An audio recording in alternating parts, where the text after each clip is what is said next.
Masechet Betsa Daf Vav, on va commencer par le premier mot de la page. Amarava.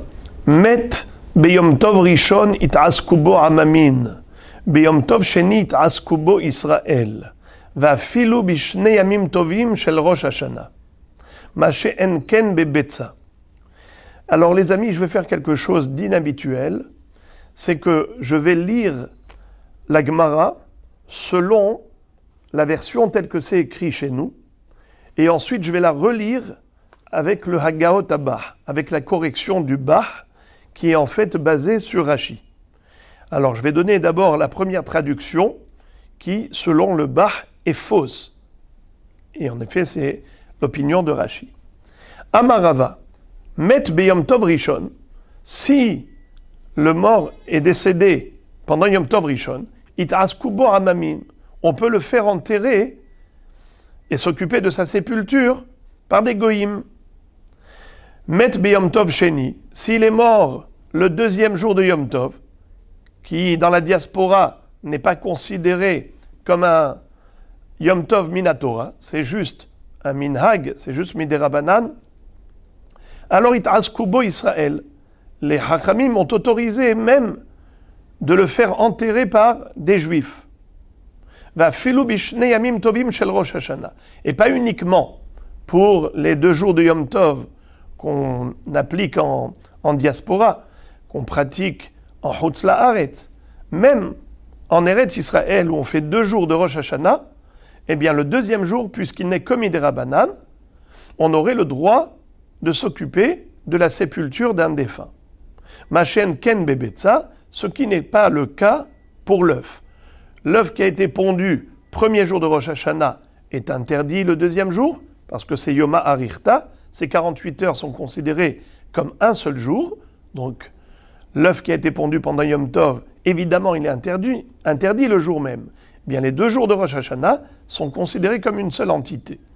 Tandis que en ce qui concerne le mort, les Hachamim ont dit, on a le droit de s'occuper de lui pour l'enterrer, même par des Juifs, le deuxième jour de Yom Tov, que ce soit Yom Tov Sheni Shel Galouyot, ou bien même Yom Tov Sheni Shel Rosh Hashanah, car le deuxième jour, évidemment, n'est que miderabanan. Voilà comment on aurait pu lire la Gemara. Mais maintenant, je vais la relire selon Rashi, et avec la correction du Bah, du Beit Hadash. Amarava, met, virgule, 2 points. Beyom tov rishon itaskubo amamim, beyom tov sheni itaskubo Israël. S'il y avait un mort, qui est peut-être mort même déjà avant Yom Tov, alors maintenant, il faut s'occuper de sa sépulture, avant qu'il n'y ait putréfaction. Qu'est-ce qu'il faut faire? S'il s'agit du premier jour de Yom Tov, Biyom Tov Rishon, itaskubo amamim, on peut le faire enterrer par des goïms. Biyom Tov Sheni, mais si on est déjà arrivé au deuxième Yom Tov, alors itaskubo Israël. Même des Juifs ont le droit de profaner Yom Tov pour l'enterrer, car les Hachamim, comme on va le voir plus tard, ont retiré toutes les interdictions relatives au Yom Tov lorsqu'il s'agit d'un défunt. En l'honneur du défunt, pour préserver la dignité humaine, on a le droit de tout faire en sa faveur. On verra tout cela en détail dans quelques minutes. Mais déjà, vous avez compris que ce que le Bah retire, c'est le mot met. Dans la deuxième ligne, Beyom Tov Sheni. Il ne faut pas écrire le mot met. Parce qu'on ne parle pas de met Beyom Tov Rishon ou met Beyom Tov Sheni. Il est mort premier jour de Yom Tov ou mort deuxième jour de Yom Tov. Non. Il est mort avant Yom Tov. Regardez ce que dit Rashi. Met Hamutal Likbor. Il y avait un mort qui était à la charge de la société. Met Hamutal Likbor. Ils avaient le devoir de l'enterrer. Et maintenant, Im Yom Tov Rishonu, si c'est le premier jour de Yom Tov, on le fait par des goïms. Si il s'agit du deuxième jour de Yom Tov, alors on peut le faire même par des Juifs et même le deuxième jour de Rosh Hashanah. Mashe enken bebetza, ce qui n'est pas toléré pour l'œuf. L'œuf qui a été pondu premier Yom Tov de Rosh Hashanah n'est pas mangeable, même pas le deuxième jour de Rosh Hashanah. Puisqu'on l'a expliqué, c'est Yoma Arirta, c'est considéré comme un long jour, c'est 48 heures de Rosh Hashanah. Kedusha Arirta. Mais Nehardee Amre, ce qu'on a dit avant, c'était Rava. Mais Nehardee, les Hachamim de la ville de Nehardea, n'étaient pas d'accord avec Rava. Ils étaient plus tolérants. Amre, Af Bebetza. Eux, ils autorisaient, même à Rosh Hashanah, le deuxième jour de Rosh Hashanah, la consommation de l'œuf qui a été pondu le premier jour. Pourquoi ils permettent? Parce qu'ils disent que même les 2 jours de Rosh Hashanah, c'est comme les 2 jours de Yom Tov dans la diaspora. C'était Shte Kedushot. Le deuxième jour, c'est que Misafek. Pourquoi? Dema Da'atar. Qu'est-ce que tu penses? Pourquoi tu veux interdire l'œuf? Parce que tu vas dire que c'est une Kedusha Ahat les 2 jours? Pas du tout. Pourquoi ça va être une Kedusha Ahat? Dilma Me'abrele Elul. Parce que peut-être que le mois d'Elul, qui vient juste avant Rosh Hashanah, était un mois Me'ubar. Comme Me'uberet, une femme enceinte, c'est une femme qui a un gros ventre. La même chose, un Elul qui est Me'ubar, c'est un Elul qui a un 30e jour. Normalement, le mois d'Elul, il n'a que 29 jours. Le 30e jour, c'est déjà le Rosh Hashanah.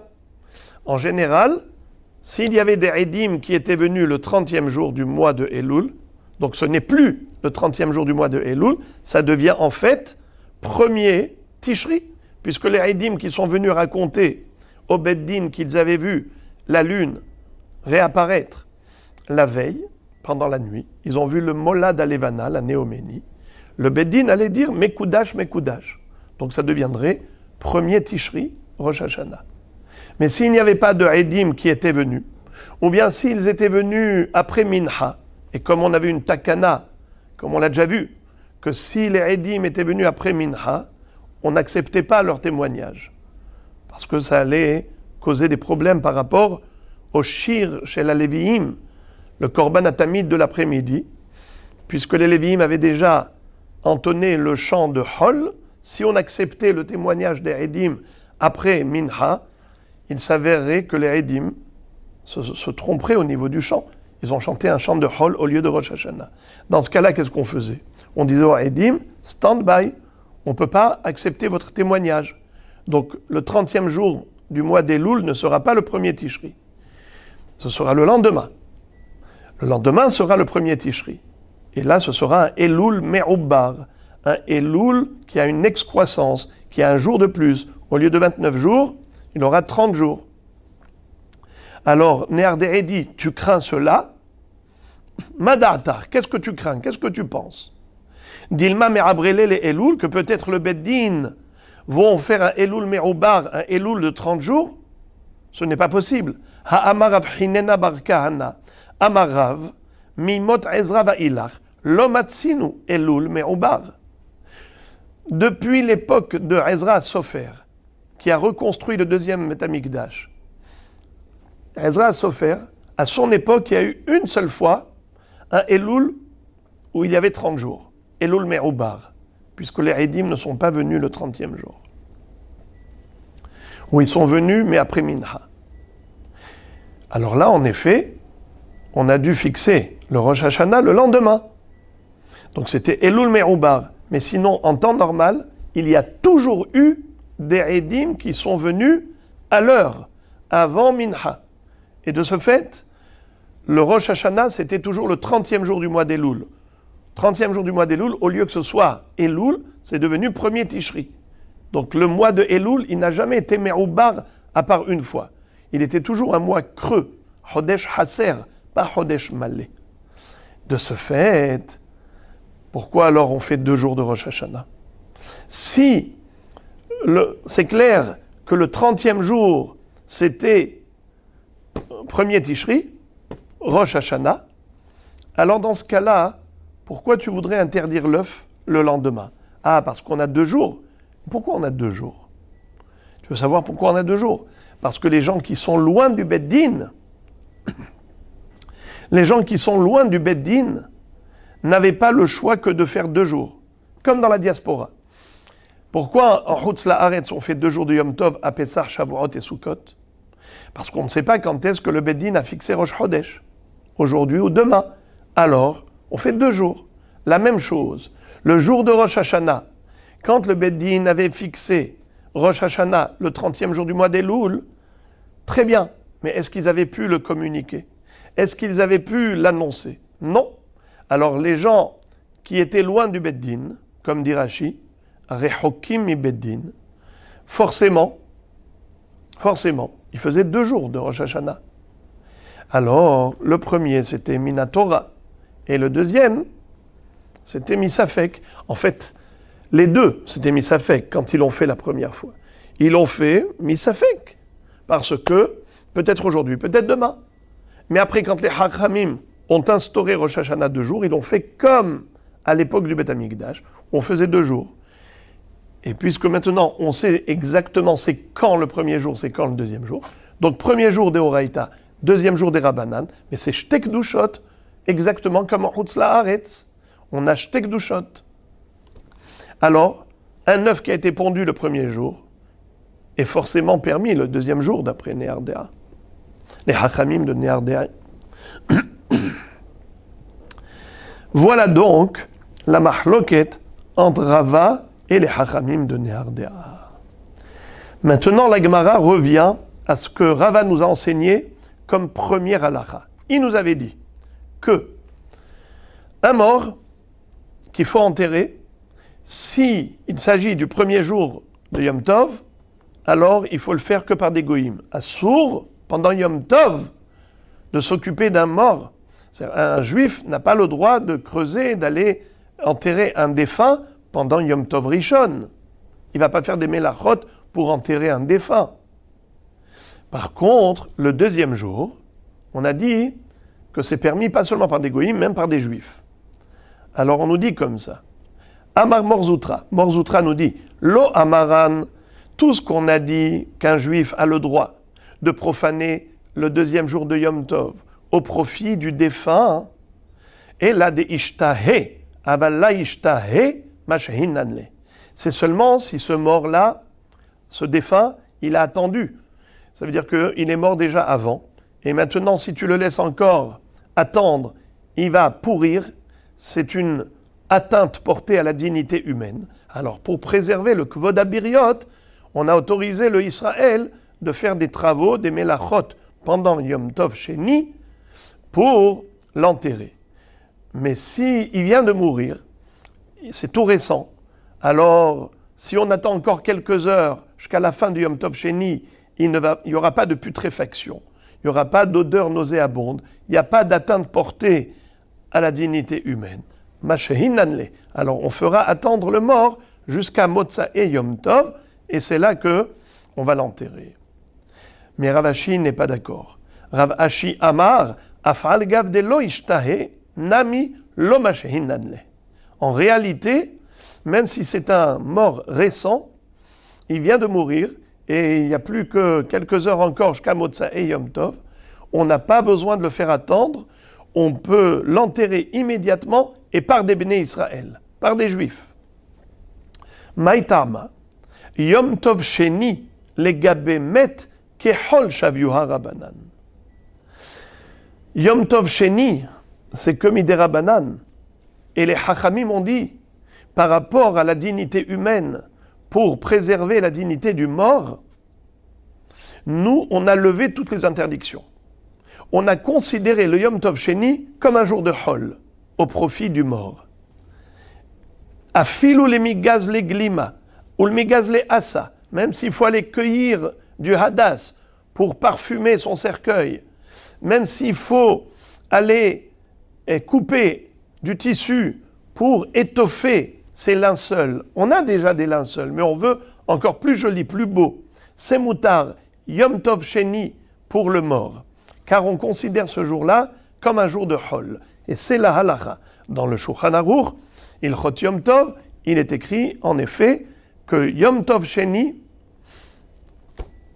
c'est que Yom Hol pour le défunt. Mais maintenant, quel est le din si on a le choix? on a la possibilité, Yom Tov Sheni, de le faire enterrer par des goïms ou le faire par des juifs. Mahloket. Selon le Mechaber, on a le droit de le faire faire par des juifs, pas besoin de faire des humrot et de solliciter des goïms. Tandis que le Rama, pour les Ashkénazes, va dire s'il y a possibilité de le faire par des goïms, mieux vaut. C'est seulement s'il n'y a pas de goïm qu'on le fera par des Bnei Israël, le Yom Tov Sheni. Ravina havayativ kame des Rav ou des Rav Assi bishne yamim tovim shel Rosh Hashanah. Pardon. La correction ici, c'est pas Rav Assi, mais Rav Ashi. Ravina havayativ kame des Rav Ashi.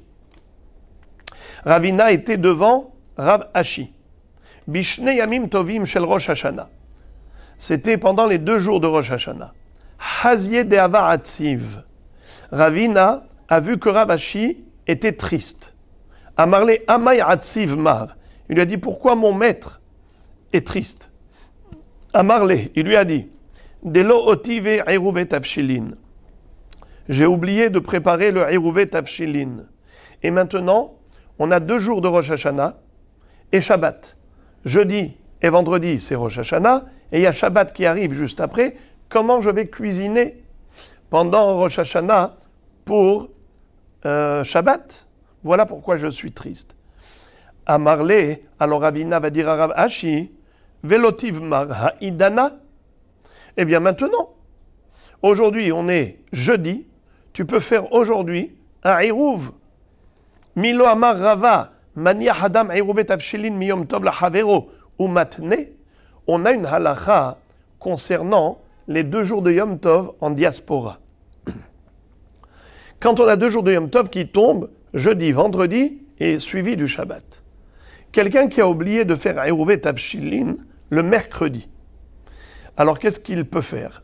Il peut se rattraper. Il prend un aliment, un pain, il fait Eruvet Tavshilin le jeudi et il dit comme ça. Si aujourd'hui c'est Yom Tov, et demain, c'est un jour de Hol, puisqu'on fait comme Isafek, Sfeka de Yoma. On ne sait pas c'est quand Yom Tov. Aujourd'hui ou demain. Alors, si aujourd'hui c'est Yom Tov, et que demain c'est Hol, je n'ai même pas besoin de Eruv Tavshilin, puisque demain c'est Hol. Je peux cuisiner un vendredi qui est Hol pour Shabbat. Et si c'est le contraire, aujourd'hui c'est un jour de Hol, et demain, vendredi, c'est Yom Tov, alors aujourd'hui, je peux faire Eruv Tavshilin, puisqu'on est encore avant Yom Tov, on prépare un plat avant Yom Tov, pour cuisiner Yom Tov pour Shabbat. Alors il lui a dit, pourquoi tu ne fais pas ça aujourd'hui? Voilà, aujourd'hui on est jeudi, premier jour de Rosh Hashanah. Tu peux faire le même t'naï. Alors relisons la question qu'il lui a posée. Amarle, il lui a dit, Ravina Ravashi, Velotiv mar ha'idana. Alors maintenant, mon maître peut faire le Eruv. Maintenant je dis, Milo Amar Rava, n'est-ce pas que Rava nous a enseigné, Maniach Adam Eruvet Avshilin miyom tov la havero, ou matne. Un homme a le droit, s'il a oublié de faire Eruvet Avshilin la veille du premier jour de Yom Tov, il fait un Eruv le premier jour, ou matne, et il fait un Tnaï, la condition, comme on a dit, si aujourd'hui c'est Yom Tov, alors pas besoin de Eruvet Avshilin, si c'est demain, alors le Eruvet Avshilin d'aujourd'hui serait valable. Pourquoi tu ne le fais pas? Amarle, alors Ravashi lui a répondu, Imar de Amarava bishne amim tovim shel galuyot, bishne amim tovim shel Rosh Hashanah mi amar. Quand est-ce que Rava a donné cette solution? C'est uniquement par rapport à 2 jours de Yom Tov, shel galuyot, Pesach, Shavuot, Sukkot, mais pas pour Rosh Hashanah. Quelle est la différence? C'est que shne amim tovim shel galuyot, c'est shtek dushot, ce sont comme 2 jours bien distincts, tandis que pour Rosh Hashanah, c'est Kedusha Ahat, Kedusha Arichta, les 2 jours sont comme une seule entité. Alors on ne peut pas se permettre de faire ce tenaï. Alors Ravina lui a dit à Ravashi, mais si, Vea Amre Nehardere, Af Betza Muteret. Les Hachamim de Nehardera nous ont dit que même un œuf qui a été pondu premier jour de Yom Tov de Rosh Hashanah peut être consommé le 2e jour de Rosh Hashanah, exactement comme pour Shneamim Tovim Shel Galuyot, sous-entendu que même les 2 jours de Rosh Hashanah, ça a été instauré à l'instar des 2 jours de Galuyot, c'est-à-dire Shtek Dushot. alors tu peux faire le Tnaï. Amarlé Rav Mordechai, qui était présent lors de ce débat, un élève de Ravashi, qui s'appelait Rav Mordechai. Il a dit, Befirouche Amarli mort, de lo savarle lea neardea. Mon maître Ravashi m'a dit clairement que lui, il n'est pas possèque comme les Hachamim de Neardea. Au contraire, il est possèque comme Rav, comme Rava, qui disent que les 2 jours de Rosh Hashanah, c'est Kedusha Ahad. Et donc, Nolda basé, Asura basé, et donc, on ne peut pas faire un Tnaï pour dire je fais Eruv Tavshilin le premier jour, et si ça ne marche pas pour aujourd'hui, alors pour demain, ça marche. Ça, non, ce Tnaï ne marche pas. Très bien. Et maintenant, passons à autre chose. Itmar, Efroah, Shenolad, Beyom Tov. Jusqu'à présent, on a parlé d'un œuf qui a été pondu pendant Yom Tov. Bet Hillel interdisait, Bet Shammai permettait. La halakha est comme Bet Hillel que c'est assour. Mais maintenant, on va aborder une autre question. Qu'en est-il d'un œuf qui a éclos et il y a un poussin qui est né pendant Yom Tov? A-t-on le droit de faire la shrita à ce poussin et de le griller et autres, ou assour? Efroach shenolad beyom tov. Rav amar assour. Ushmuel ve'etemar Rabbi Yochanan amar mutar. Rav interdit et Shmuel, et certains disent que c'est Rabbi Yochanan qui parle, ils disent mutar. Quel est l'objet de leur discussion? Rav amar assour muktsehu. Rav dit que c'est assour parce que ce Efroach, il est nolad. Ce Efroach, ce poussin, il est muktse. Ou Shmuel ve'etemar Rabbi Yochanan amar mutar, mais Shmuel, ou d'après certains Rabbi Yochanan, a dit permis. Pourquoi permis? Ho'il ou matir atzmo bishhita.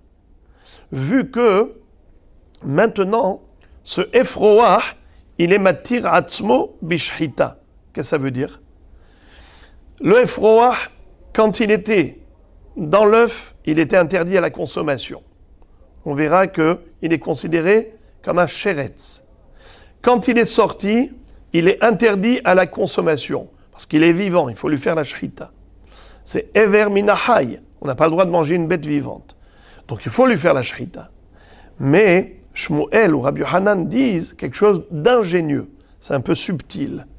Ils disent qu'au moment où ce Efroach est né, dès que le poussin est né, il est sorti de la coquille, eh bien, il arrive avec un héter de shrita. C'est vrai qu'on n'a pas le droit de le manger vivant, mais on a le droit de le manger avec shrita. La Torah nous a permis de consommer cette volaille avec la shrita. La shrita, elle autorise le issour qui interdit la consommation du poussin. C'est quoi qui l'interdit? Ever minahai, c'est un être vivant. C'est quoi qui permet ce issour? Eh bien, c'est la shrita. Et depuis quand je peux lui faire la shrita? Dès qu'il sort de l'œuf. De ce fait, ho'il umatir atzmo bishrita, puisque la naissance du poussin arrive avec le héter de shrita, ce qui fait que grâce à la shrita, on peut manger le poussin, minatora, alors le issour de muktse ne peut pas être hal, ne peut pas reposer sur ce poussin. On ne peut pas avoir une chose et son contraire, une autorisation et une interdiction. La shrita, elle vient autoriser un issour qui repose sur ce poussin. Étant donné que au moment de la naissance arrive le héter de shrita, il ne peut pas arriver le issour du muktse. Je lis Rashi. Ho'il umatir atzmo beledato lihyot nishhat, ma shelo haya lifne ledato. Ça veut dire que la shrita, elle n'avait pas lieu d'être quand le Efroach était dans la coquille. Donc, maintenant, avec la leda, avec la naissance du poussin, est né également le héter shrita. Af muktse hitir et atzmo beledato. Alors, même le problème de nolad, de muktse, il disparaît avec ce héter. Des migo de itkan leha. Puisque la shrita, elle vient matira, le issour qui repose sur ce Efroach, le issour ever minahai, alors c'est matir également le issour muktse. C'est subtil. Amrele Rav Kahana et Rav Assi les Rav. Les deux élèves de Rav, l'un s'appelait Rav Kahana et l'autre Rav Assi, lui ont posé la question: pourquoi est-ce que tu as interdit un poussin qui est sorti de la coquille pendant Yom Tov? Tu as dit qu'il est mouktsé, qu'il est nolad. Dans ce cas-là, on ne comprend pas. Pourquoi on a le droit de prendre un veau qui est né pendant Yom Tov et de lui faire la shrita?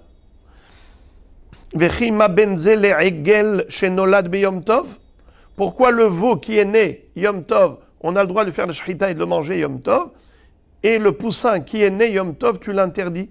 Quelle différence entre un poussin qui est né ou un veau qui est né? Amar Lehu, il leur a répondu: Ho'ilu muchan agav imo bishrita. C'est différent, car le veau était dans le ventre de sa mère. Et tout en étant dans le ventre de sa mère, on pouvait le manger dans cet état. Comment? En mangeant la mère, si on avait fait la shrita à la mère. C'était possible pendant Yom Tov? Oui. Et lorsqu'elle était enceinte et qu'elle avait ce petit veau dans le ventre, avec la shrita de la mère, on aurait pu manger le veau. On sait que ben pekua nitar bishrita timo. Quand on fait la shrita à une vache enceinte, même le veau qui se trouve à l'intérieur, et mutar ba'achila n'a pas besoin de shrita. Juste midrabanan, il faut le tuer pour ne pas le manger vivant. Mais il n'y a pas de issour en soi, il n'y a pas d'obligation de shrita. Car il a subi la shrita de sa mère. Il était comme une partie intégrante de sa mère, et donc, quand sa mère, tu l'as fait la shrita, tout ce qui se trouvait à l'intérieur est mutar. Alors voilà la différence. Le veau, il n'y a pas de mouktsé de nolad, parce que même avant qu'il naisse, il était déjà apte à la consommation, si on avait fait la shrita à sa mère. Tandis que la volaille n'était pas apte à la shrita avant d'arriver. Donc c'est nolad. La Gemara demande, les élèves ont demandé à leur maître: ok, bonne réponse, mais on a une autre question. Uma benzel egel chez nolad minaterefa. Alors dans ce cas-là, pourquoi est-ce qu'on aurait le droit de prendre le veau qui est né d'une bête qui s'est avérée tréfa? Par exemple, il y avait une vache enceinte, on a fait la shrita à la mère. La mère, elle s'est avérée tréfa. Elle avait un trou dans les poumons ou dans le cœur. Maintenant, le petit veau, est-ce qu'il est kasher ou il a besoin de shrita? Il a besoin de shrita à part entière, séparément. Pourquoi? Car la shrita de sa mère n'était pas bonne, vu que la shrita de sa mère, c'est une shrita qui a été faite à une bête qui est terefa. Donc ce n'était pas une shrita qui était matira. Le veau, pourquoi est-ce qu'il est moutar quand il est dans le ventre de sa mère? Car la shrita de la vache, elle acquitte tout ce qui se trouve à l'intérieur, mais à condition que la vache elle-même, elle a été niteret bishrita. Mais si la vache s'est avérée terefa, alors la shrita de la vache n'était pas une shrita qui était matira, puisqu'elle est terefa. Donc le veau qui est à l'intérieur n'était pas kasher avec la shrita de la mère, de la vache. Et pourtant, ce même veau, s'il était né Yom Tov, bien que la mère, elle avait un trou dans les poumons, mais le veau qui est né Yom Tov, on peut lui faire la shrita Yom Tov. Et là, tu ne peux pas me dire qu'il est nitar agav imo. Il n'est pas mouktsé, il n'est pas nolad, parce que on pouvait déjà le manger avec la shrita de la mère. C'est pas vrai, la mère, tu ne pouvais pas la manger, elle était très fin.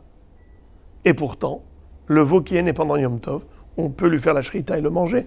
Alors, quelle différence avec la volaille?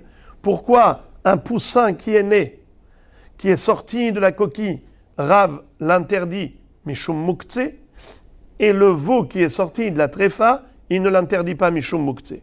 Shatik Rav. Rav s'est tu. Il n'a pas donné de réponse. A priori, ils ont posé une forte question. Amar Rabba ve'etema Rav Yosef, maïtama shatik Rav. Rabba, ou plutôt Rav Yosef, enfin ça dépend des versions, ils étaient étonnés. Pourquoi Rav s'est tu? Il aurait pu donner une belle réponse. Lima lehu, il aurait dû leur répondre: Ho'ilu muchan agav imo la klavim. La mère qui est terefa, tu me dis qu'elle est mouktsé. Tu me dis qu'on ne peut pas la manger. Et donc le petit, il est nolad. C'est pas vrai. Le petit, il faisait partie intégrante de sa mère qui est Terefa. Et sa mère, en tant que Terefa, on peut la donner à manger aux chiens. Qu'est-ce qu'on fait quand on a une bête qui est Terefa? On la donne aux chiens. D'ailleurs, c'est bien. Ou basar basade Terefa la kelev tashlichunoto. La Torah nous dit d'être reconnaissant envers les chiens qui n'ont pas aboyé en sortant d'Égypte. Ils n'ont même pas tiré la langue. Les vini Israël oyecheratz kelev leshono. Donc, basar basade Terefa la kelev tashlichunoto. Donc, étant donné que la Trefa, on aurait pu la donner aux chiens. Donc, tout ce qui se trouve à l'intérieur de la Terefa était mangeable par le chien. Donc, automatiquement, ce n'est pas Mouktsé. Voilà la différence. Egel shenolad beyom tov, pourquoi il n'est pas Mouktsé? Parce que déjà en étant dans le ventre de sa mère, il était déjà apte à l'utilisation pour devenir une pâture au chien. À ce titre-là, il n'est pas Mouktsé. Même s'il est né pendant Yom Tov, il n'y a pas le problème de Nolad. Tandis que le Efroah, il était destiné à naître et devenir un poussin pour l'homme. Donc c'est vraiment Mouktsé, puisqu'il n'était pas destiné et réservé aux chiens. Voilà la différence. Ça aurait pu être une belle réponse. Pourquoi il s'est tu? Amar Léou Abaye. Abaye a répondu que cette question n'en est pas une. Pourquoi? Ashta mouchan la adam lo have mouchan la klavim. Mouchan la klavim avait mouchan la adam. J'ai lu directement la fin de l'étonnement de Abaye. J'ai sauté toute sa preuve pour arriver au point de chute, pour que ce soit plus clair. Je vais le dire comme ça. Mouchan la adam lo have mouchan la klavim. Mouchan la klavim avait mouchan la adam. Si déjà ce qui est préparé, ce qui est prédestiné est réservé à l'homme, on dit qu'il n'est pas réservé à la bête. Alors tu vas me dire que ce qui est réservé à la bête est considéré, attribué à l'homme? Non. Donc voilà pourquoi c'est Mouktsé. Mais il faut maintenant lire dans le texte et ne pas sauter la preuve de Abaye. Relisons. Ashta mouchan la dam, lo ave mouchan la klavim. Nous voyons que, d'après celui qui dit que le Mouktsé existe pendant Shabbat, eh bien, quelque chose qui n'était pas prêt pour les chiens, même si c'était prêt pour l'homme, c'est considéré Mouktsé. Dit nan, mehatechin et adelu'in lifnei abehema, ve'et anevela lifnei kelavim. Rabbi Yehuda Omer, im lo haita nevela me'erev Shabbat, asura. Alors, Tanakama, c'est Rabbi Shimon, qui lui ne tient pas du problème de Mouktsé, et même on permet la tirha Shabbat pour donner à manger aux animaux, mais hatechin et adelu'in lifnei abehema, on a le droit de couper des potirons, des grosses courges que la bête ne peut pas manger comme ça, il faut d'abord lui couper. C'est pas considéré comme une tirha interdite. On a le droit de faciliter la consommation de la bête.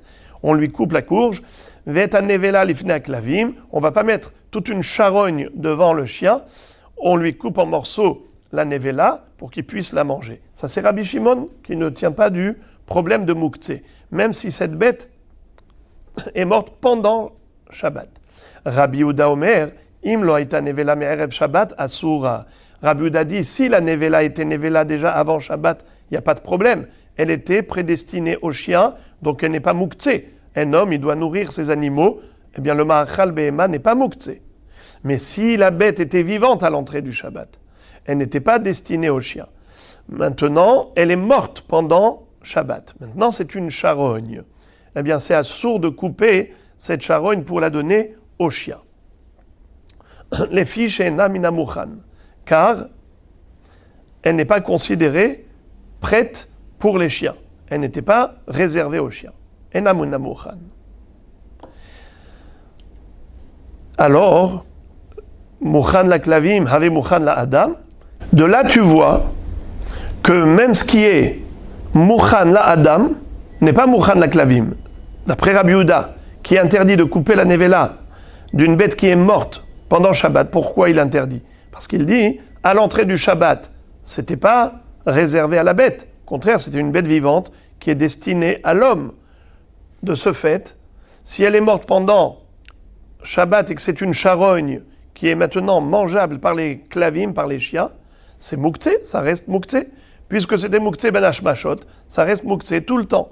Et on ne dit pas que puisque ce n'était pas mouktsé pour l'homme, alors même si c'est pour la bête, c'est betseder, ce n'est pas mouktsé. On voit que mouchan la adam, lo avait mouchan la clavim, et d'après Rabbi Yehuda, c'est mouktsé. On n'a pas le droit de couper cette bête pour la donner au chien pendant Shabbat. Alors à plus forte raison, l'inverse.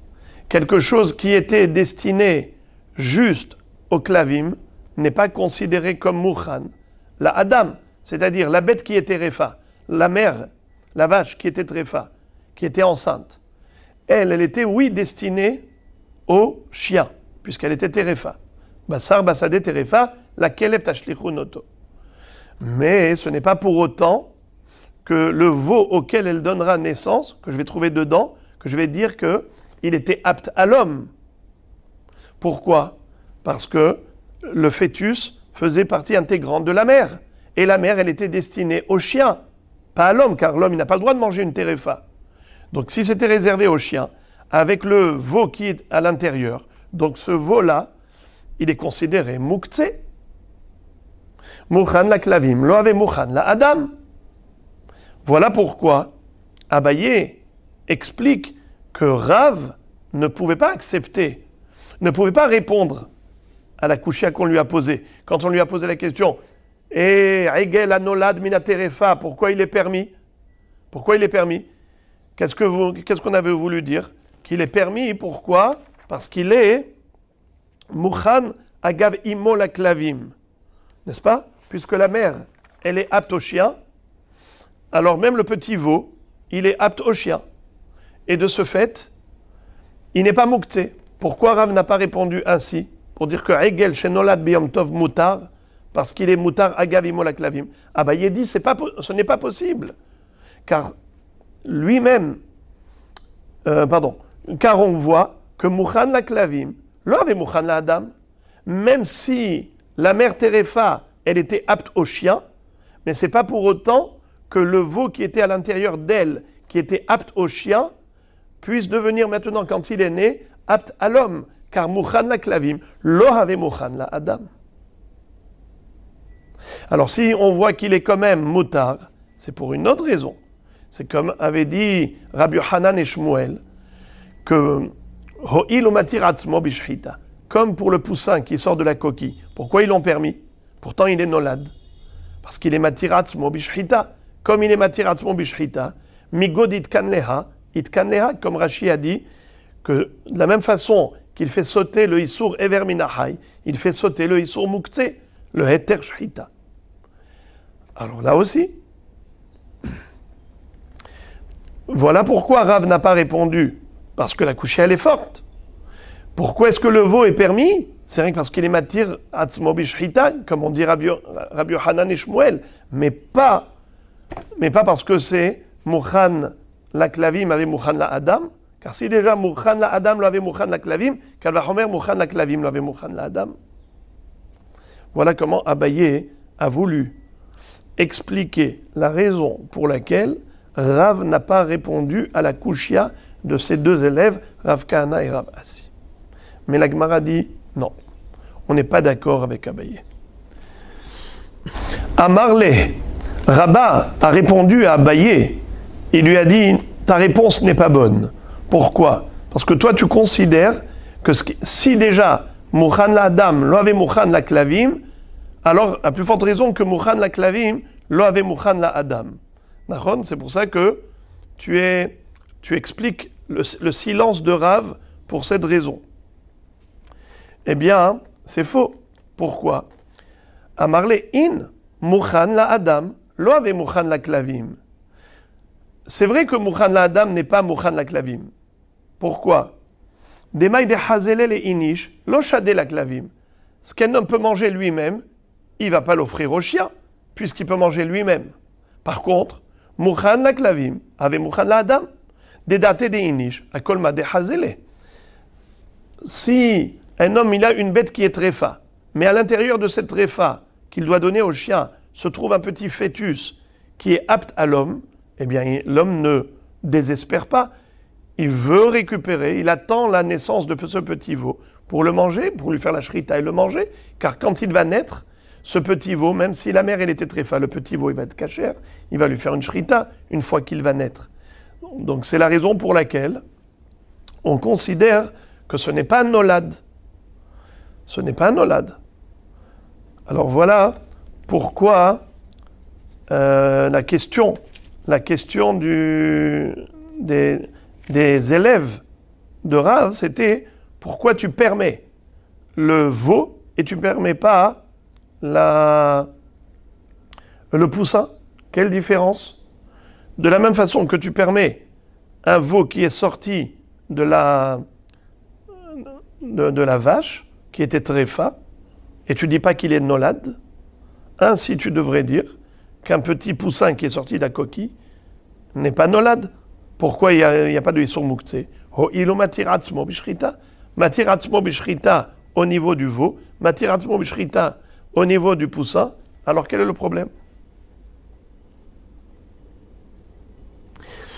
Voilà.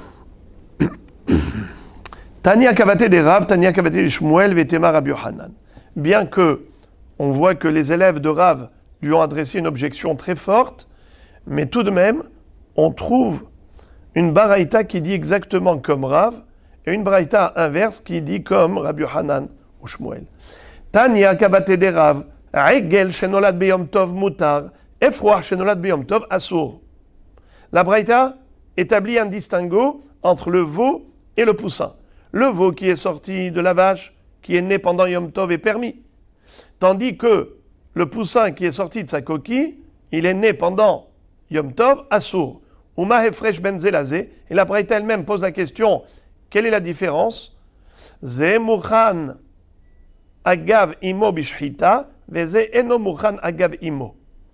Exactement comme avait dit Rav, que le veau, il est permis car la mère elle-même, elle était permise. On pouvait manger la mère en faisant la shrita pendant Yom Tov quand elle était enceinte et on aurait pu manger le veau qui se trouve à l'intérieur. Donc il n'y a pas de statut de nolad, puisque c'est comme ochel anifrad mechavero, comme un ochel qui se sépare d'un ochel. Je coupe un citron en deux, eh bien il n'y a pas une moitié qui est permise, une moitié qui est interdite. La même chose, le hegel qui s'est séparé de la mère elle-même, avec le veau qui est à l'intérieur, était permis, mais maintenant, c'est ochel anifrad mechavero. Tandis que la volaille, le poussin qui vient de sortir de la coquille, n'était pas permis à gav imo. J'ouvre une parenthèse juste. Tout à l'heure, on a dit que pendant Shabbat, s'il y a une nevela, une bête qui était vivante à l'entrée du Shabbat, elle est morte pendant Shabbat, alors on peut la couper en morceaux. Rabbi Yehuda interdit de la couper en morceaux. Et on a dit que, qu'est-ce que Abaye prouvait de là? Que Mouchan la Adam, lo avait Mouchan la Klavim. Bien que c'était Mouchan la Adam, c'était réservé à l'homme, et donc ce n'était pas Mouktsé pour l'homme, mais c'est Mouktsé par rapport au chien, si c'est pour donner au chien. Tosfot est très étonné. Ils disent, mais Ribono shel Olam. Shabbat, on n'a pas le droit de faire la shrita. Donc c'est Mouktsé pour l'homme aussi. Qu'est-ce que ça veut dire Mouchan la Adam? Tosfot disent que, en fait, cette Mishnah, elle fait allusion également à Yom Tov. Puisque nous voyons qu'il y a eu des mots en plus. Rabbi Yehuda Omer, Imlo aita nevela me'erev Shabbat asura lefi she'enah mina mochan. C'est interdit de couper la nevela d'une bête qui est morte pendant Yom Tov, qui est morte pendant Shabbat, car ce n'était pas prêt avant Shabbat. C'est Mouktsé, ce n'était pas prédestiné avant Shabbat au chien. Pourquoi il a rajouté ces mots? Lefi she'enah mina mochan. Il aurait pu dire tout simplement, Rabbi Yehuda Omer, Imlo aita nevela me'erev Shabbat asura. Pourquoi il a donné la raison, les fiches et Namina Mouchan? C'est pour te dire que même Yom Tov, où on peut faire la shrita, mais tout de même, cette bête-là qui est devenue une nevela, elle est Mouktsé Yom Tov. Pour quelle raison? Parce que c'est vrai que tu pouvais faire la shrita, mais pour donner à manger à un homme, pas en tant que ma'achal pour les behemoth, car Mouchan la Adam, lo have Mouchan la Klavim. Voilà pourquoi, même si elle est morte d'elle-même, on n'a pas le droit de découper la charogne pendant Yom Tov. Tania Kavateli Shmuel, Vetema Rabbi Yohanan. On a trouvé également une braïta qui corrobore l'opinion de Shmuel ou Rabbi Yohanan. Qu'est-ce qu'elle dit la braïta? Egel shenolad beyom tov mutar, efouach shenolad beyom tov mutar. De la même façon qu'un veau qui est né yom tov n'est pas moukhtse, il est permis, matir atzmo bishchita, ainsi efouach shenolad beyom tov mutar, même un poussin qui est né pendant yom tov est permis. Maïtama ze muchan agavimo veze matir atzmo bishchita. Le veau, pourquoi il est permis? C'est parce qu'il est permis à gave de sa mère, comme tu peux faire la shrita à la mère, tu peux faire la shrita au petit, tu peux faire la shrita à la mère et autoriser le petit avec la mère, puisqu'il faisait partie intégrante, donc il n'était pas moukhtse, même s'il est né, il n'est pas moukhtse. Tu peux lui faire la shrita. Par contre, c'est lui aussi le poussin, matir atzmo bishrita. Pourquoi le poussin il est permis? Parce que, comme on a déjà dit, grâce à la shrita, tu vas autoriser le issour de Ever Minachai, tu vas autoriser également le issour moukhtse. Tanu Rabanan, Efroach shenolad biyom tov asur. Selon les Hachamim Tanakama de cette baraïta, un Efroach, un poussin qui est né pendant Yom Tov, est interdit à la consommation, comme avait dit Rav. Rabbi Eliezer ben Yaakov Omer, af behol asur. Les filles shelon itpatehu enav. Rabbi Eliezer ben Yaakov nous dit qu'on n'a pas le droit de manger immédiatement un poussin, même un jour de semaine, pas seulement pendant Yom Tov, tant qu'il n'a pas ouvert ses yeux. Keman azla hadetania, la Gemara donne tout de suite la raison. Keman azla hadetania, lechol hasheretz, hashoretz ala aretz, les rabot efrohim shelon itpatehu enehem, keman ke Rabbi Eliezer ben Yaakov. Il y a une braïta qui dit que quand la Torah écrit interdit de manger tous les reptiles qui rampent sur la terre, les chol hasheretz, hashoretz ala aretz, les chol hasheretz, qu'est-ce qu'on veut inclure dans tous ces shratim? Même des poussins qui se trouvent dans la coquille, même des poussins qui sont sortis de la coquille mais qui ont encore les yeux fermés, eh bien, ils sont inclus dans ce issour de sheretz. Ils sont comparés à des reptiles. Le poussin qui circule encore à l'intérieur de la coquille mais qui n'est pas sorti, eh bien, il a un statut de reptile. Et même s'il est sorti de la coquille, il a encore un statut de reptile d'après Rabbi Eliezer ben Yaakov. D'après Chachamim, c'est seulement lorsqu'il est encore dans la coquille, comme on l'a déjà vu dans Daf Dalet. Mais s'il est sorti de la coquille, ce n'est plus considéré un reptile. Tandis que Rabbi Eliezer ben Yaakov dit que tant qu'il n'a pas ouvert ses yeux, il a encore le statut de reptile, même s'il est né. J'ouvre une parenthèse pour vous dire que dans la Gemara Hulin, on nous dit que ce pasouk, c'est juste une asmarta be'alma, et que be'emet, il n'y a pas de statut de sheretz à un poussin minatora. C'est que midera banan. Et le pasouk, c'est qu'une allusion. Et maintenant, on va changer de sujet. Amaravuna amarav, betsa, imyetzi ata nigmera. Rav nous dit, un œuf, dès sa sortie, il est terminé. Je traduis littéralement parce que c'est justement la traduction littérale qui va poser problème. Betsa, imyetzi ata nigmera. L'œuf, dès qu'il est sorti, il est terminé. Maya imyetzi ata nigmera. Qu'est-ce que ça veut dire? Que quand il est sorti, il est terminé, il est complété. Il est ma imyetzi ata nigmera. Ou moteret l'orla behalav. Si ça veut dire que un œuf, une fois qu'il est sorti du ventre de la poule, alors il est considéré comme un être à part entière, et donc on n'a pas le droit de manger du poulet avec du lait, mais on a le droit de manger l'œuf avec du fromage. C'est ça ce qu'on veut nous dire, qu'on a le droit de mettre du lait dans l'œuf, parce que l'œuf, une fois qu'il est sorti, ce n'est plus considéré du poulet. Mashma, habim'i imma, asur alech la behalam. Mashma, que si on a trouvé l'œuf dans le ventre de la poule, on a fait la shrita et on a ouvert la poule, on a trouvé dedans un œuf, ce serait assour de manger cet œuf avec du laitage. Ce n'est pas possible. Ve'atania, ashochet et atarnegolet umatzaba betzim gemurot, mutarot leochlan behalav. Pourtant, on voit que quelqu'un qui a fait la shrita, il a trouvé des œufs qui sont entiers à l'intérieur du ventre de la poule, il a le droit de les manger avec du laitage. Donc même si c'était à l'intérieur, pas seulement Imyetsi Ata. Et Rachid dit que Betsim Gemurot a fait le bloc lipa levana. Et là, chez Helmon levado gamour, va falpi shemerure adain begidin, sharia. Ces Hakamim autorisent dans la Braïta de manger des œufs qu'on a trouvés à l'intérieur du ventre de la poule, même s'il n'y avait pas la coquille et même s'il n'y avait pas le blanc de l'œuf, comme ça les Mefarshim expliquent, et il y a juste le helmon, c'est-à-dire le jaune de l'œuf qui est complet, même s'il y a encore des filaments, des guidim, des nerfs et ainsi de suite, qui relient ces œufs-là, ces jaunes d'œufs, au corps du poulet, malgré tout, on peut récupérer ces jaunes d'œufs et les mélanger au lait, au laitage. Il n'a pas un statut de poulet. Mais le Rashba n'est pas d'accord, et le Shulchan Aruch est posé comme le Rashba d'interdire cela. C'est seulement si même le blanc d'œuf est déjà terminé, et la coquille, mais pas quand on n'a que le jaune d'œuf. Aïe, aïe, aïe, aïe, aïe, aïe.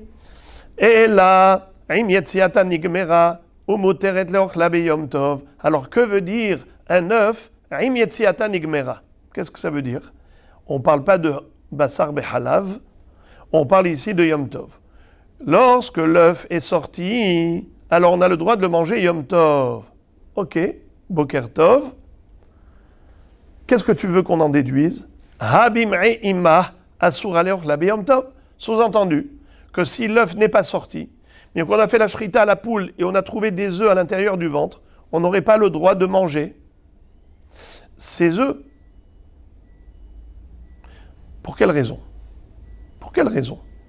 Eh bien, Rashi nous dit quelque chose d'incroyable. C'est que il y aurait un issour de hachana des rabba.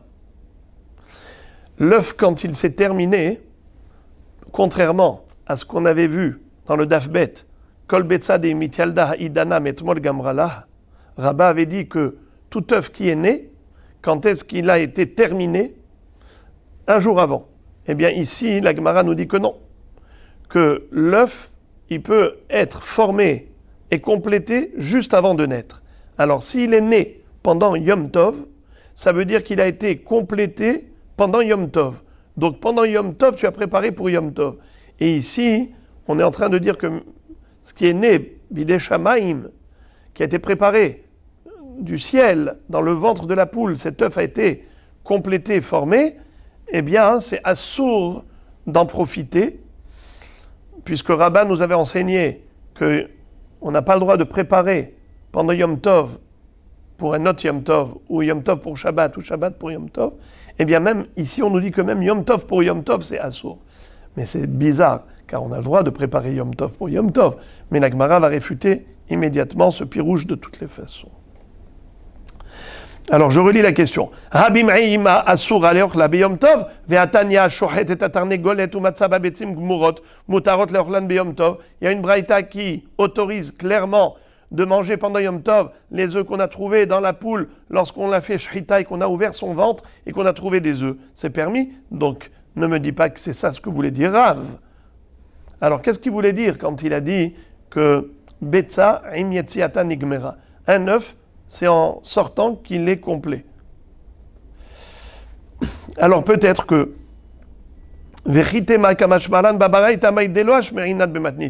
peut-être que cette baraïta, tout simplement, elle vient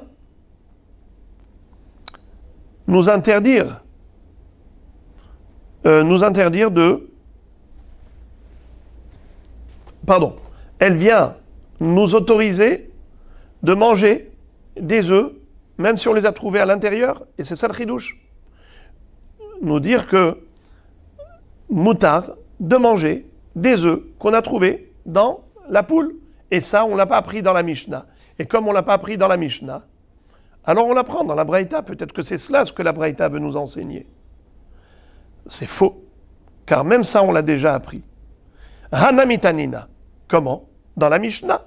Il est écrit Betza shenolda biyom tov bet Shammai omrim teachel ou bet Hillel omrim lo teachel. Ad kan la pelige bet Shammai ou bet Hillel ben nolda aval bim'aim ban divrei akol sharian. On peut déduire de la première Mishnah d'Amasechet qu'il est autorisé de manger des œufs qu'on a trouvés dans le ventre. Quelle preuve?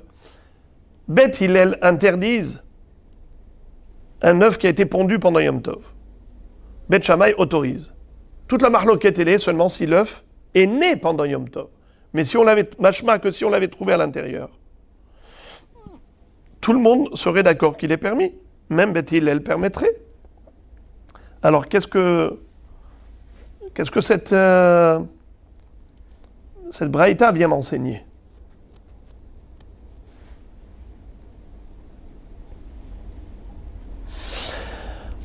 La Gemara dit, peut-être que on aurait pu se tromper et déduire de la Mishnah autrement. Vechitima bet Hillel afilu bim'ei iman nami asre.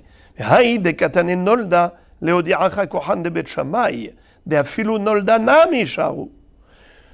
Peut-être que la Mishnah n'était pas suffisante pour te dire qu'on a le droit de manger des œufs qu'on a trouvés dans le ventre de la poule.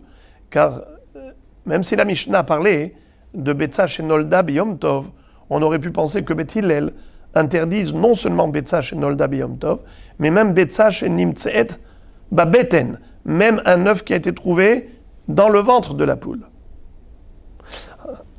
Bet Hillel interdise. Ah, alors dans ce cas-là, pourquoi ils ont parlé de Betza chez Nolda? Peut-être que c'est pour te montrer le hiddush de Bet Shammai. Leodiacha kohan de Bet Shammai d'afilu nolda nami sharu. C'est pour te dire le koh d'Etera adif que Bet Shammai ils autorisent pas seulement un œuf qui est dans le ventre, mais même un œuf qui a été pondu pendant Yom Tov. Il est permis à la consommation et on ne dit pas qu'il est nolad et assour. Mais Bet Hillel qui interdisent l'œuf, pas seulement dans nolad, peut-être qu'ils interdisent même un œuf qu'on a trouvé dans le ventre de la mère. Donc c'est pour cela que on avait besoin de la braïta.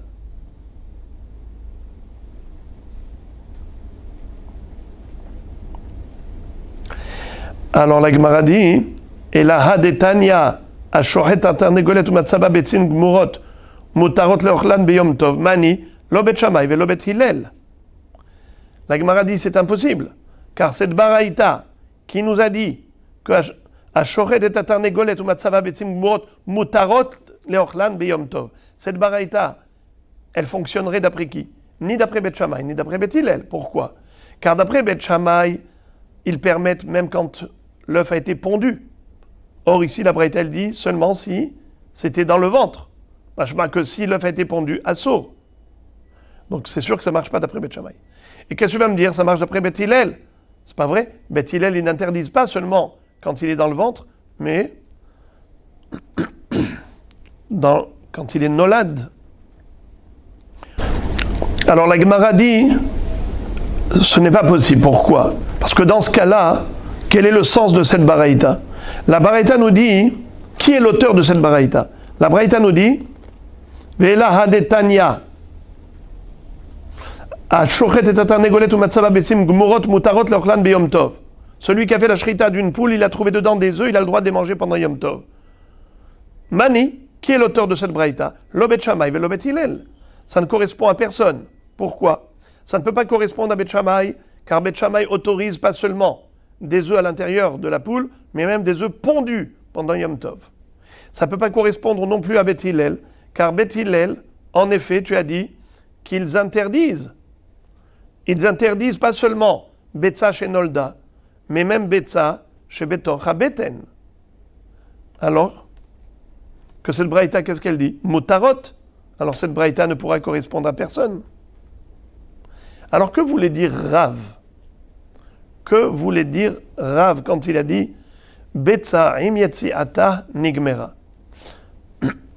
Un œuf, en sortant du ventre de la poule, il est terminé.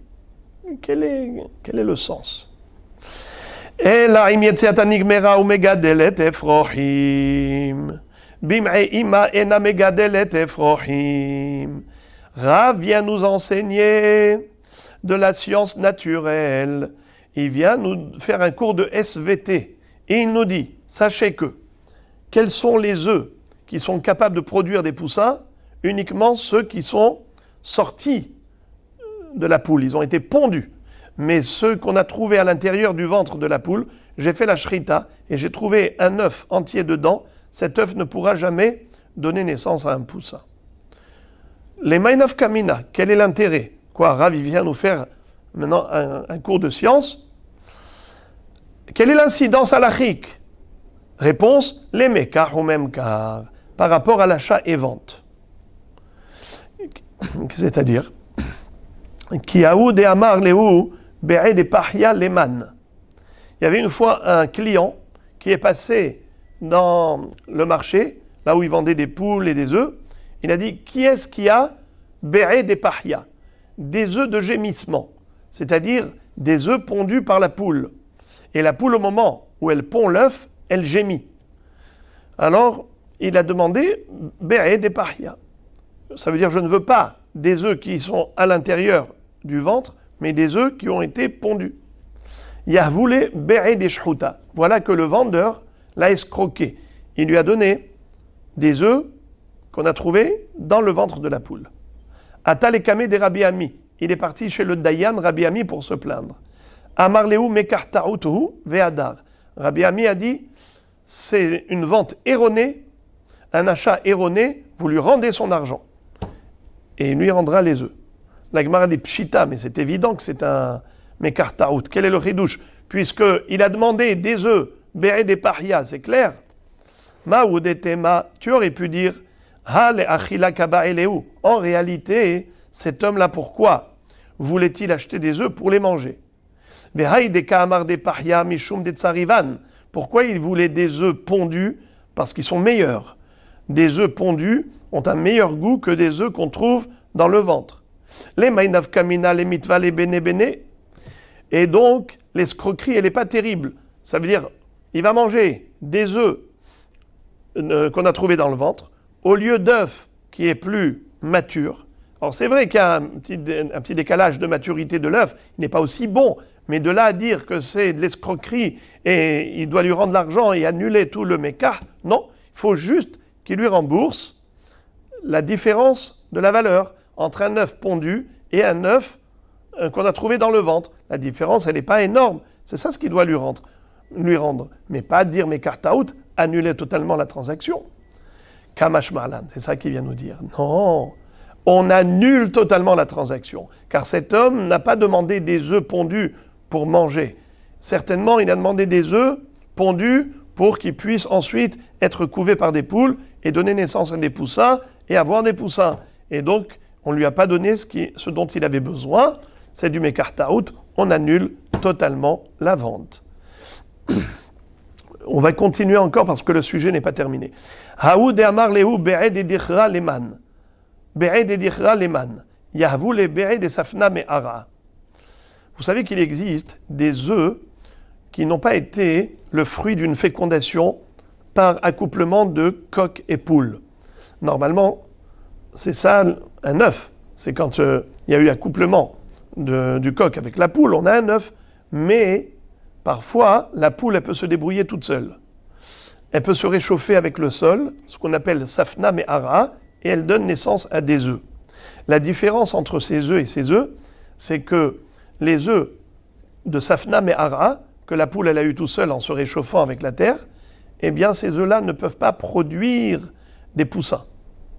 Tandis que les œufs de fécondation par accouplement, eh bien, c'est des œufs qui peuvent donner naissance à des poussins. D'ailleurs, aujourd'hui, c'est comme ça qu'on fait dans l'industrie. Pour avoir des œufs, on met des poules dans des cages à l'intérieur de serres. Et dans ces serres-là, on met une certaine chaleur des ampoules, des lampes, pour avoir une température ambiante. Et avec cette chaleur, les poules pondent des œufs à profusion. Mais ça ne peut pas donner des poussins. Alors lui, il a dit, je veux des œufs de mâle. Ça veut dire que la femelle, elle a eu avec le mâle. Be'ed edichra leman. Be'ed edichra leman. Des œufs qui proviennent du mâle avec la femelle. Qui est-ce qu'il y en a? Yahvoulé, be'ed et safna me'ara. le vendeur l'a escroqué. Il lui a donné des œufs que la poule elle a eu tout seul en se réchauffant avec la terre. Atalekame de Rabbi Ami, il est parti se plaindre auprès du Dayan Rabbi Ami, Amarlehu mekartaoutu vehadar. Il leur a dit c'est une vente erronée et donc il faut lui rendre et annuler la transaction. La Gemara demande Pshita, c'est évident, mais puisqu'il a demandé quelque chose, c'est clair qu'il fallait lui donner ce qu'il a demandé. Réponse. Ma ou Detema, tu aurais pu dire Hay la achila kaba elehu. En réalité, ce qu'il voulait, c'était des œufs pour les manger. Vehay de kaamar de dirha mishum de shaminan tfe. Pourquoi il voulait des œufs de mâle avec la femelle? Parce que ils sont plus gros que les œufs que la femelle elle obtient toute seule en se réchauffant. Et les maïnaf kamina les mitva les bene. Et quelle est la différence? C'est que c'est pas un mekartaout, mais il faut tout de même juste rembourser la différence de prix entre des gros œufs de gros calibre et petits calibres. Mais on ne va pas annuler totalement la transaction. Kamash ma'alan. C'est ça le chidouche. Rabbi Ami te dit transaction erronée, caduque, nulle et non avenue. Il faut lui rembourser son argent et récupérer les œufs parce que lui, il voulait faire de l'élevage et c'est possible qu'avec des œufs qui sont issus du mâle avec la femelle et pas de Safna Me'ara. Et maintenant, la Gemara revient à ce qu'avait dit Rav. Rav avait dit Betsa'im yetziata nigmera. Un œuf, il est complet à la sortie. Qu'est-ce qu'il voulait dire? Ma'im yetziatam nigmera. Peut-être qu'il voulait dire la chose suivante. Im yetziat ruba nigmera. Ugde Rabbi Yochanan, Rabbi Yochanan betza shiatza ruba me'erev yom tov, ve'chazra muteret l'orla b'yom tov. Extraordinaire. Rabbi Yochanan disait un beau chidouche. Un œuf qui est sorti majoritairement du ventre de la poule. Mais après, il est retourné à l'intérieur comme un suppositoire. Il est retourné à l'intérieur. Et elle a répondu à nouveau pendant Yom Tov. Alors, quel est le din? Est-ce que pendant Yom Tov, on pourra utiliser cet œuf ou bien il est mouktsé nolad? Le chidouche de Rabbi Yochanan, c'est qu'il est permis. Étant donné qu'avant Yom Tov, pendant le hol, la majorité de l'œuf est sortie, c'est comme s'il est totalement pondu, donc il n'a plus le statut de nolad, même s'il est retourné à l'intérieur et qu'elle a pondu pendant Yom Tov, on peut l'utiliser. Et c'est ça le chidouche de Rav. Rav, il veut te dire, Betsa im yetziata nigmera, la Betsa, en sortant majoritairement, elle est considérée comme déjà totalement pondue. Et donc on peut l'utiliser pendant Yom Tov. Ça c'est une version, mais il y a une version inverse. Vika de Amre, May im yetziata nigmera, im yetziat kula nigmera, im yetziat kula in, aval ruba lo, ou le apuke med Rabbi Yochanan. Peut-être que Rav, c'est juste le contraire qui veut dire. Contrairement à Rabbi Yochanan qui a dit que la majorité de l'œuf qui est sorti donne à l'œuf un statut de déjà pondu, donc il n'est pas nolad. Rav dit pas du tout. Puisqu'il est retourné, eh bien, on considère que la deuxième ponte, pas la première. Par contre, s'il était sorti entièrement, là, il est considéré pondu. Si avant Yom Tov, il était pondu, très bien. Mais c'est là qu'il s'appelle pondu. Mais s'il est sorti que majoritairement, il est retourné, il a été pondu une deuxième fois entièrement pendant Yom Tov, ça s'appelle une ponte, et par conséquent, elle est interdite puisque elle est née Yom Tov. Voilà pour le sujet d'aujourd'hui.